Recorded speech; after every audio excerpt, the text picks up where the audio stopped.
ada cuan-cuan yang menjanjikan ya di saat itu.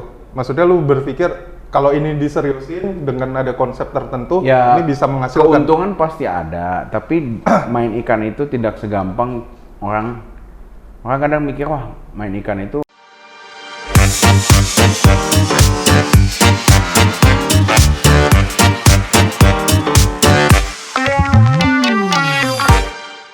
Halo sahabat Platinum, balik lagi bareng saya Mr. Platinum Kiwantoro di sini bersama dengan Marcel. Dari mana? Fish and Furious Gallery. Benar banget. Kali ini kita balik lagi di bincang-bincang bareng Mr. Platinum, di mana tamunya ini spesial banget nih. Spesial apa? Spesial pakai sambal. Karena gede. Biasanya yang gede-gede spesial. Oh gitu. Kenapa tuh? Kalau pesan martabak kalau tebel-tebel kan yang spesial kan? Oh gitu ya. Kalau lu yang lapis berapa tuh? Enggak, spesialnya itu bukan karena martabak atau Big Mac ya. Oh, apa? Tapi spesialnya itu karena di sini siapa lagi yang bisa dikenal sebagai bosnya pari di Indonesia? Enggak juga lah. Oh, siapa? Banyak yang main pari. Siapa? Banyak kok. Banyak lah. Tapi kan kalau ngomongin udah pari, Fish and Furious itu pasti udah jadi. Ya, puji Tuhan ya dikenalnya lebih banyak ke parinya. Kayak gitu ya? Betul. Oke. Jadi langsung aja sahabat Platinum kita akan korek-korek nih. Fish Furious itu sekarang itu kiprahnya seperti apa? Atau sebelumnya kita bahas dulu deh, Bro. Marcel ya, Bro Ya. Marcel. Siap. Sebelumnya itu mungkin boleh diceritakan sudah berapa lama Fish Furious sampai sekarang eksisnya fokusnya di pari doang atau ada yang lain lagi? Oh, sebenarnya Fish Furious itu berdiri tahun 2017-an. 2017. Sebelum pandemi lah ya. 17 akhir. 17 akhir ya, masih lama dong ke Terus pandeminya. itu sebelum dari 2017 itu gua lu nggak apa-apa ya? Nggak apa-apa, nggak apa-apa. Santai ya kok. Santai. Gua ngerintisnya dari ikan predator dulu. Ikan predator. Ya, bebas dan lain-lain itu semua Oke. deh. Nah, terus habis itu dulu ngerintisnya dari online dulu karena kita Online. jualan online aja. Hmm. Nah, habis itu setelah online jalan, kita berpikir wah kayaknya mesti bikin satu wadah, satu toko offline supaya kita lebih dipercaya orang gitu kan. Jadi ketika kita ditanya, emang tokonya di mana, lokasinya di mana, kita udah ada tempat sendiri gitu. Jadi orang tinggal searching, oh ada tempatnya. Oke, jadi Gitu kan. orang nggak takut kalau itu scamming lah ya. Betul, karena kan dulu gini, dulu juga zaman dulu kalau kita main offline itu kan ada rekber ya kan. Benar. Pada ketika kita udah punya toko offline, orang juga lebih trusted jadi nggak butuh rekber lagi ke kita. Jadi kita udah dipercaya gitu. Toh kalau ada apa-apa bisa datangin langsung tempat kita. Ya. Alamatnya terdaftar gitu. Nah itu dari jual online di 2017 sampai kepikiran, oh ini harus ada offline-nya, itu rentang waktu berapa lama tuh? Rentang waktu kurang lebih di 2018 kita buka. 2018, tahun lah ya, kurang lebih. Nah itu keputusannya apa tuh, kalau selain daripada mau kepercayaan orang, apakah memang bisnis ini menjanjikan? Gitu. Bisnis ini menjanjikan tergantung kita ngejalaninnya gimana. Di saat itu berpikirnya apa tuh? Di saat itu berpikirnya adalah seru juga nih karena gini, rata-rata ikan kita itu kan ikan-ikan yang impor. Impor. Jadi dari 2017 sudah impor? Sudah mulai jualan ikan-ikan yang import, dari yang lokal sampai import lah. Jadi nah waktu kita nentuin mau bikin Si toko offline berarti nah itu di situ kita menentukan kalau bisa yang importnya lebih banyak. Kenapa? Karena kalau kita berharap ikan-ikan lokal, karena tujuannya adalah kan kalau jadi dari penentuan nama itu kok kan dari awal walaupun toko gue cuma kios kecil nih berawalnya nih itu udah namanya udah Fish and Furious Gallery. Fish and Jadi, Furious. padahal toko kecil tapi gue galeri. Jadi gue menganggap ketika orang ngomong itu adalah doa sampai gue bisa punya galeri sampai saat ini gitu. Amin ya, waktu itu ya. Nah terus akhirnya seiring berjalannya waktu semakin dikenal, semakin banyak. Jadi rata-rata kalau gua jualan itu hampir 80% adalah repeat order. Oke, jadi customer yang sudah trusted ya? Ya, customer yang udah percaya dan selalu order ke gua. Oke. Jadi kadang order lagi, nambah lagi, beli lagi. Jadi berarti itu adalah tolak ukur gua pribadi, berarti gua itu dipercaya. Oke. Nah, kalau berbicara yang kayak gitu, sebentar. Sampai lu tetapkan, oke, ada toko offline, konsepnya sudah lu pikirkan, Ya. ini harus banyak import, sudah ada repeat order dan sebagainya. Ya. Artinya, di rentang 1 tahun sampai lu berpikir, oh ini harus ada toko offline, ada cuan-cuan yang menjanjikan ya di saat itu. Maksudnya lu berpikir, kalau ini diseriusin dengan ada konsep tertentu, Ya, ini bisa menghasilkan. keuntungan pasti ada, tapi main ikan itu tidak segampang orang kadang mikir, wah main ikan itu untungnya pasti gede. Enggak juga. Ketika kita udah main ikan import, terus habis itu kita ngimport ikan dan ternyata ikannya bermasalah dan korban sakit, dan sakitnya kadang hari kesekian, bukan pas buka box, itu kan DOA dari sana juga udah hilang. Jadi itu pun ada resiko gitu. Jadi Ya. nah, yang seru adalah tantangan gimana cara kita menghandling ikan yang baru masuk. Sehingga meminimalisir supaya ikan tersebut tidak sampai menjadi mati. Oke. Mengalami kematian lah gitu. Ketika lu online, waktu sebelum lu punya offline, punya galerinya yang lu sebut gitu, itu ikan udah lu keeping sendiri atau lu cuma jadi perantaranya doang? Oh, udah keeping sendiri. Udah keeping Udah sendiri? keeping sendiri. Pertama kali itu lahannya berapa luas tuh? Untuk Oh, nge-keep? lahannya nggak gede. Pertama kan karena kita kan Online jualan gitu. online. Ah. Ya cuma punya beberapa tank lah. Oh, masih akuarium bentuknya? Ya, akuarium. Oke. Nah, sampai saat ini ya banyak lah. Akuarium ada ratusan lah. Ratusan ya? Kalau suruh lu hitung lagi udah bingung? Udah bingung. Udah bingung? Termasuk jumlah ikannya ya? Jadi kadang kan dengan akuarium ratusan itu ketika kita ada import masuk, terus bentrok dengan import yang lain, Oke, berbarengan, jadi kita pasti selalu standby gitu. Oke. Nah, sebelum kita ngebahas lebih dalam ke perawatannya nih, kan kita ngomongin keeping ya, gitu. Apa yang membuat lu dari yang tadinya punya banyak jenis ikan predator gitu, yang pertama kali apa? Lu masih ingat gak? Ikan apa? Yang lu keep, lu jual, dan dia laku yang pertama kali tuh? Oh, dulu awal-awal ya kayak peacock bass sih. Peacock Bass, 2017. Iya. Itu peminatnya udah banyak Gua di saat itu? dulu awalnya kan jadi gini, awal muasalnya adalah gua suka, gua beli, gua piara dulu nih. Oke, Terus abis oke. itu dapat lagi yang lebih bagus, yang kurang bagus gua lepas gitu. Oh. Dulu mainnya masih di forum, main di mana gitu, keliling aja gitu jualannya. Oh, oke. Jadi yang lu kurang suka, lu jual lah ya? Iya, Baru misalkan gua pelan-pelan dapat dari barang sana. lebih bagus lagi, ya yang kurang.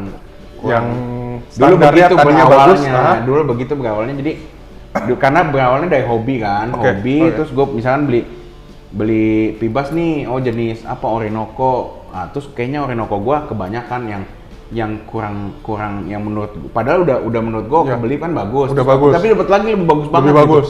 Nah, berarti yang itu gue kadang lempar ke forum jualan gitu. Oke. Nah, sampai kemudian sekarang lu terkenalnya itu pari banget nih. Nah, jadi Nah, itu apa yang mentransformasi lu? Kenapa enggak? Ya udah semua predator gua kumpulin lagi nih. Jadi gini, waktu gue mencetuskan di 2017 akhir itu, waktu gue mencetuskan gue pengen akhirnya ya udah deh buka toko offline deh, itu karena gue kena racunnya pari, gue jatuh cinta sekali sama si pari ini gitu. Oke. Jadi jadi gue itu tidak hanya mikirin keuntungan semata, tapi gue memang udah cinta sama ikannya. Dari pari itu. Dari pari itu, jadi kadang customer pun gua selalu tektokan, ada apa gua kayak nge-treat pari gua sendiri lah. Jadi gua malah sedih kalau sampai kenapa-napa gitu. Di 2018 yang Di akhirnya lu ya memutuskan. akhirnya karena gua pari dan gua udah bisa ngimport pari, udah mulai terus itu yang bikin gua jatuh cinta. Akhirnya gua bikin lah toko offline. Oke. Jadi Gitu. dan di saat itu lu juga memutuskan untuk ya udah pari fokus ya. Yes. Fokus utamanya. Fokus hampir sebagian besar Sebagian besar. Toko gue isinya pari. Kalau sekarang pari semua nggak? Sekarang ya ada yang lain juga ada. Masih ada komteng-komtengnya masih ada. Oh, tapi sebagai Gitu. komteng tapi, aja. Ya tapi di atas 60% pasti pari. 60% lebih ya, pari ya. Oke. Jadi dia mayoritas utama di toko gua lah. Nah, artinya kita ngomongin pari aja nih ya. Pari kan bentuknya bulat gitu ya. Betul. Pertama kali ketika gua kenal ikan air tawar, ada pari. Itu juga buat gua sesuatu yang cukup menarik lah buat gua. Dan ketika gua lihat memang bentuknya pertama kali ya, ih keren ya, bulat-bulat gitu, totol-totol. Motifnya banyak. Ya, gitu. Kalau dari gua sebagai orang awam yang nggak pelihara ikan gitu, gua melihat itu menarik. Nah, tapi sampai gua pengen gitu, itu belum tuh. Nah, lu apa nih yang bikin yang tadi lu bilang kayak cinta pada pandangan pertama ya, lu lihat pari gitu. Itu apa tuh? Jadi gini, jadi kan gue bilang tadi berangkat dari hobi. Memang dari kecil itu gue hobi ikan. Terus pas gue udah masuk dunia kerja, kebetulan gue punya kesempatan untuk piara ikan, akhirnya gue piara ikan nih. Itu di tahun 2016. Lu ingat ikan apa? Predator Itu ikan pibas, oh, oke. gitu. Nah itu gue piara, nah, terus abis itu setiap ke toko ikan selalu pengen punya pari gitu. Oke. Kan ada yang pajang pari Motoro di toko-toko ikan hias pinggiran gitu ada. Wah ini pari kapan ya bisa piara gitu, karena menurut gua unik aja gitu gua. Kenapa akhirnya, lu langsung beli di saat itu? Masih mahal banget ya? bukan mahalnya ya. Dulu masih punya ketakutan mati. Namanya hobis kan, sayang gitu kan. Nah terus habis itu berjalannya waktu, akhirnya coba keep, belajar, berhasil, coba terus dapat kesempatan bisa import, akhirnya bisa jalan sampai sekarang ya puji Tuhan berjalan. Gitu. Nah, apa yang bikin lu pertama kali itu ngeliat kayak pari ini harus gua punya tuh? Yang tadi gua singgung apa? Ya. Bagian apa gitu? Kliknya gitu kan, kliknya ke si pari. Ya, bagian memang unik aja ya, unik jadi karena dasar kan, di dasar dia kan. Terus habis itu patternnya macam-macam. Tes kan juga di dasar loh. Iya. Tapi kan lucu dia jalan-jalannya gitu. Iya kan? Terus dia kipas-kipas gitu kan. Nah, itu ya pokoknya kalau lu kipas. Iya. Gitu. Jadi lucu lah dia kayak robot KNPL yang zaman sekarang kan gitu kan. Benar. Ya. Gitu kan. Jadi udah gitu menurut gua untuk di akuarium itu salah satu bener-bener eksotik kan namanya. Benar. Ikan hias tuh kan eksotik, kita bilang eksotik fish. Nah, dia bener-bener eksotik, dia tuh punya ciri. Tapi ada juga teman-teman di luar yang nggak suka pari, ada juga. Ada. Tapi kan masing-masing punya kesukaannya masing-masing ya. Jadi menurut gua ya ini hewan yang unik untuk dipiara menurut gua. Karena lu suka pari yang air tawar ini, lu juga suka yang laut gak? Laut dulu suka dimakan. Enggak. Tapi kalau lu ngomong gitu ke pecinta manta. Tapi gua tidak pernah makan ikan gua. Oh, oke. Nggak pernah. Jadi dulu kan ikan laut, apalagi gua kalau ke yang pari laut yang kita makan itu beda juga ya, sama yang manta ya. Sama yang manta juga beda ya. Itu gede, itu memang pari konsumsi. Ya, memang pari konsumsi. Dan murah harganya. Ya. Nah, terus gua juga pernah nanya sama teman-teman gua kalau misalkan indukannya mati, pernah coba makan nggak? Teman-temannya sih ada yang makan, tapi dia juga nggak makan. Oh, gitu. Gue juga nggak tega makan. Kalau menurut mereka rasanya sama nggak? Sama yang laut? Sama. Oh, sama. Menurut mereka sih sama. Bentuknya juga sama gitu. Sama. Ya, kan dia pengen dan ada tulang rawan ya. Tulang rawannya itu. Tulang rawan itu kan yang bikin enak tuh kalau yang di laut ya. Kayak tulang muda kan, gitu kan. Ya kayak gitu. Oh, sama. Sama bentuknya sama. Okay. Nah, cuma pattern tulangnya yang beda. Benar. Kayak bentuknya beda kan. Kalau ya kan bulat. Nah, kalau pari air tawar rata-rata bulat. Ya. Kalau pari laut kan lebih kayak ada lancipnya. Trapesium kan? gitu ya. Gitu. Nah, maksud gua kalau lu mempelajari si pari darat ini dengan yang laut itu beda gak? Apa air tawar maksudnya? Ya. Kok darat sih? Ya, yang tawar sama yang air laut. Beda gak? Beda lah. Beda. Selain habitat hidup ya. Maksudnya secara anatomi atau sama, semua sama. Semua sama, cuma pakan pun sama. Jadi sebenarnya masih keluarga bener-bener pari. Cuma beda nama Latin ya. Tapi ya pari. Cuma beda nama Latin. Secara nama Latinnya itu masih keluarga gak? Kalau ditelusurin kakek moyangnya iya, tapi ke bawahnya kalau yang air tawar ini kan asalnya dari Amazon. Oke. dia nama latinnya juga emang pari air tawar. Oh, oke. Beda sama nama latin yang ikan yang itu. Gitu. Tapi lu tahu kenapa bisa nyasar ke sungai itu? Nggak tahu. Nggak tahu ya? Kalau ada yang Mungkin tahu, komen ya. Nah, intinya sih memang dari dulu itu udah ada namanya pari air tawar. Oh, oke. Jadi, memang kayaknya dia udah ada nama latinnya sendiri, apa sendiri gitu kan. Tapi untuk secara nggak langsung kenapa bisa ada pari air tawar, ya itu gua nggak tahu.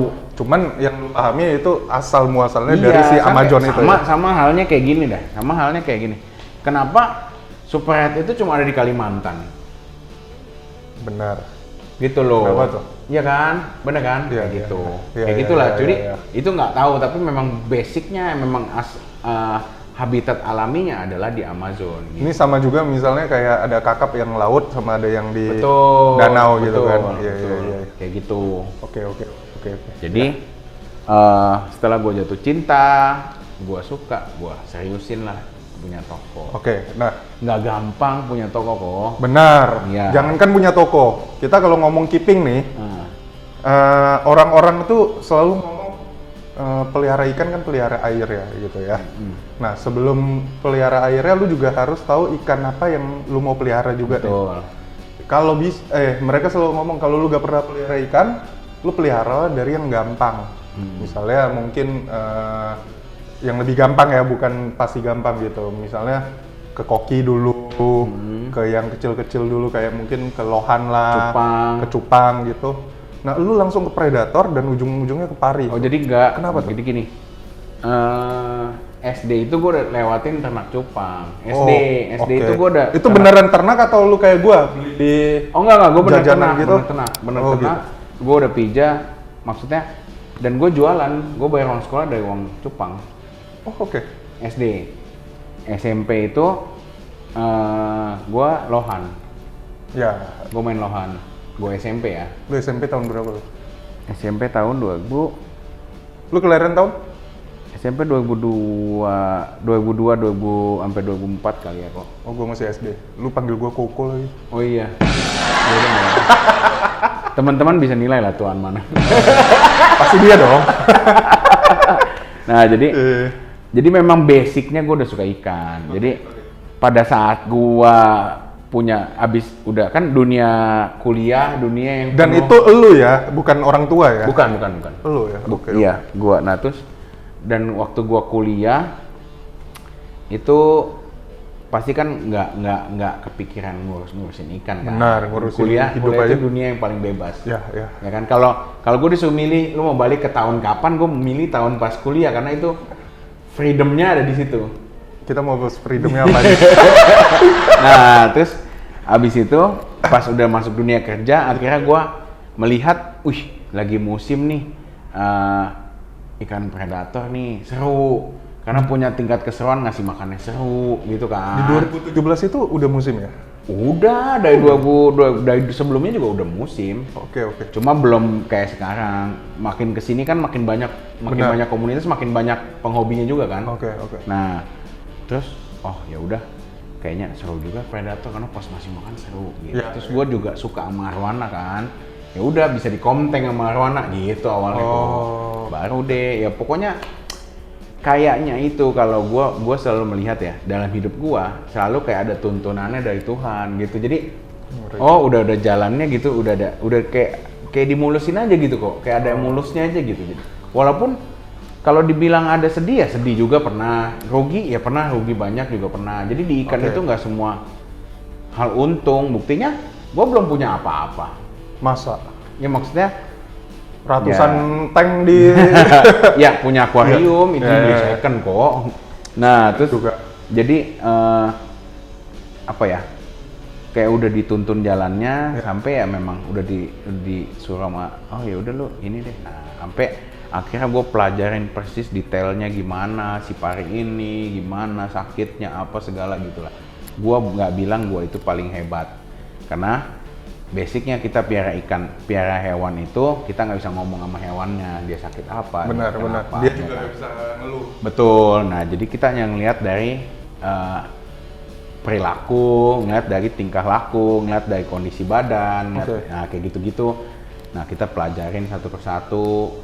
ya bukannya gua paling pintar, bukan paling maha tahu, tapi paling nggak gua punya pengalaman, gua udah lewatin pengalaman itu dan gua udah lalui gitu loh. Jadi Ya, gua ya, bisa ya. tahu ini mesti gimana gitu. Nah, kalau ngomongin ngekeeping tuh, terutama di pari tuh, sebelum lu memahami itu berapa banyak dalam tanda kutip, bukan tanda kutip lah ya, sorry to say, berapa banyak yang jadi korban dulu tuh, sampai lu bener-bener sekarang udah tahu banget celah-celahnya gini. untuk ngekeeping. Tapi gini, setelah gua tipikal orang yang pelajarin dulu ya kok.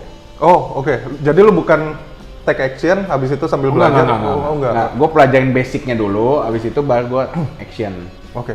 Action. Nah, waktu itu pertama kali Tapi tetap ada resikonya. ada. Kan? Nah, berapa pertama banyak? kali start ngimport itu kurang lebih 30 ekoran lah. 30 ekor. Yang gagal? Enggak. Pertama kali ngimport itu cuma 20 ekoran. 20 ekor, oke. Mati 3. Mati 3. Ya, habis itu step berikut. Sebagai 3. pemula itu oke dong, cuman mati 3. Iya. Oke. Oke sih. Oke Di saat kan? itu gue oke lah, menurut gue Oke nggak lah. masalah. Nah, sambil belajar terus abis itu masuk makin nambah kan gitu kan. Terus mati 1, mati 2 gitu doang. Oke. Terus sampai hampir sekarang setiap masuk sih hampir kecil sekali gue amit-amit ya. Ya. Kecil sekali kematiannya. Kalau sekarang yang mengakibatkan fatality itu apa? Ya kadang kalau masih yang import nih ya, ketika kita mau aklimatisasi airnya, Oh. nah, kan kita kan nggak tahu di farm sana pH apa, TDS apa, terus kondisinya gimana, ikannya lagi sakit apa enggak berangkat dan lain-lain gitu. Jadi pas aklimatisasinya Ya yang jadi gini, resiko ya. jadi gini, rata-rata beberapa supplier gue adalah supplier yang lama-lama, yang gue udah kenal lama dan gue tahu kualitas cara ikan, cara packingnya gimana, cara ininya gimana, jadi gue memastikan itu semua bagus gitu. Oke. Nah, buat orang yang pengen keeping pari juga nih, kita ngomong pertama kita harus bagi dua nih. Misalnya orang yang beli lokal, katakan dari Fisperius dari lu ya. Sama yang kedua misalnya ada yang kepo lah, pengen langsung impor gitu, langsung keeping. Kita ngomong misalnya dari lu dulu nih. Beli pari dari lu, apa yang harus mereka lakukan pertama kali? Ikan dapat dari lu, apa yang harus mereka lakukan? Oh yang pasti, kalau orang beli sama gue pasti tuntun untuk aklimatisasinya. Gue lihat kondisi akuariumnya, memadai apa enggak, filtrasinya seperti apa. Ya, maksudnya gue tidak mau, gue tuh bukan pure pedagang doang yang mau keuntungan doang. Karena lu sayang sama si parinya. Ya, gue mau ikan yang udah gue rawat baik, pindah ke tangan pembeli itu dirawat dengan baik juga gitu. Gue sangat seneng ketika ada customer yang, wih udah pada gede-gede nih di video. Nah itu gue bahagia gitu, maksudnya. Berarti apa yang udah gue ajarkan ilmu-ilmunya itu diserap baik dan dia ngerawatnya juga baik. Gitu. Artinya ada customer yang lu tolak juga dong ketika ya enggak, kadang bukan tolak lah, yang... tapi gue suka, Om, boleh saran nggak ininya diperbaikin? Gue ngomongnya juga baik-baik gitu, ininya diperbaikin supaya gini. Kenapa saya kasih tahu, kan sayang Om, karena beli ikan ini bukan ikan murah, jadi kita harus aku bantu untuk supaya Om tidak kecewa. Kenapa?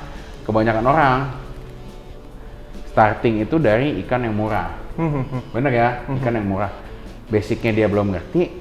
Baru piara 1, salah penanganannya, mati, udah kapok. Gitu. Gua nggak mau bikin orang kapok, intinya gitu. Oke. Selain daripada lu juga sebenarnya sayang kan sama si Betul, kayak gitu. Kalau beli dari lu, yang tadi lu sampaikan, standarnya gimana? Aklimatisasinya harus berapa lama? Filter? Oh enggak sih, gua enggak juga. Yang penting dia filtrasinya cukup, pergantian air bagus. Cukup itu seperti apa filtrasinya? Cukup, mencapai pH berapa? cukup itu bukan mahal ya. Iya. Ya, Benar. filtrasi itu nggak harus mahal. Benar. Mahal itu tergantung budget yang mau kalian Benar. keluarkan. Nah, Setuju. jadi penyusunan filtrasi baik, terus media filtrasi yang dia gunakan juga masuk cukup baik. Cukup ya baik. kan? Ada Nah, standar air pH-nya kan? Nah, pertanyaan keduanya adalah gimana sih cara misalnya membiasakan si predator ini makan pelet? Oh, kalau gua sih biasanya ya yang gua lakukan adalah beberapa ikan gua yang memang menurut gua piaraan gua kasih makan pelet itu gue puasain. Puasa. Nah di awal biasa pelet ini gue rendam dulu. Oh, oke. Karena kan gini,